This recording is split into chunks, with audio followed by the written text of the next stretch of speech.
So since Lent started, I have been trying to cut down on my screen time by replacing it with reading, but it's not as simple as just that.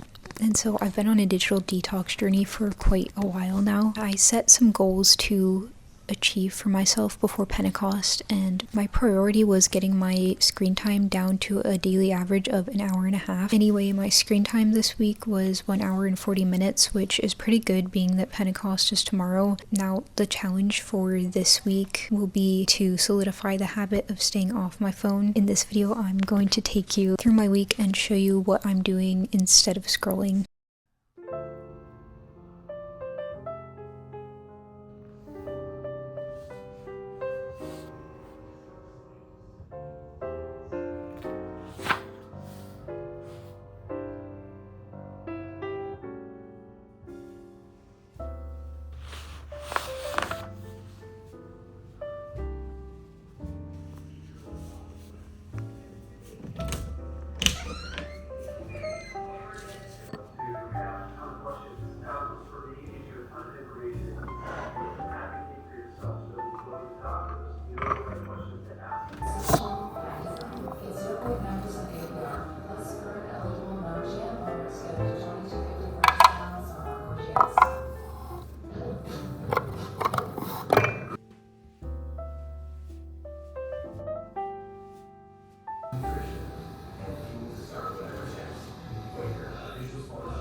Is that over there?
I found that physically engaging in my hobbies helps a lot. If my hands are occupied, then they can't be reaching for my phone.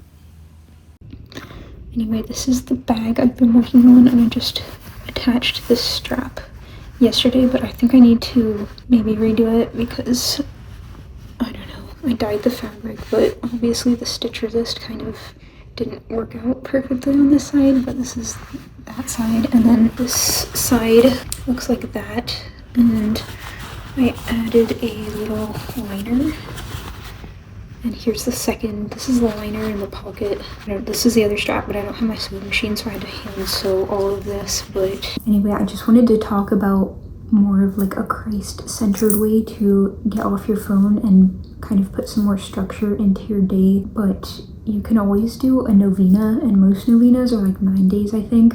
And there's always some type of novena going on throughout the year, or you can just get a book of novenas and like choose one and just start it whenever. You can pray really short novenas, and you can also pray really long novenas. This one is the 54-day novena, which is really long and arduous. I would say you have to be pretty committed to actually do this one, but it'll definitely get you off your phone, that's for sure. But I think any novena, like you could say, I don't know, the Saint Cabrini novena, I think that can help you to just establish a little bit of structure and the habit of prayer. But I guess any type of structured prayer that takes a certain amount of time can be helpful. And so like, I don't know, if you want to pray the rosary or the Key, it takes a certain amount of time to do those things. And so you have a period of time in your day where you're either going to be completely idle or probably scrolling, so you could just do that instead. Yeah, I think that helps to establish the habit of prayer and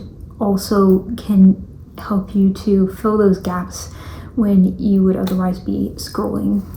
Okay, I'm gonna show you my medals today. I have, let's see, we have that's St. Padre Pio. This is St. Christopher. This is this is the Miraculous Medal. St. Michael the Archangel.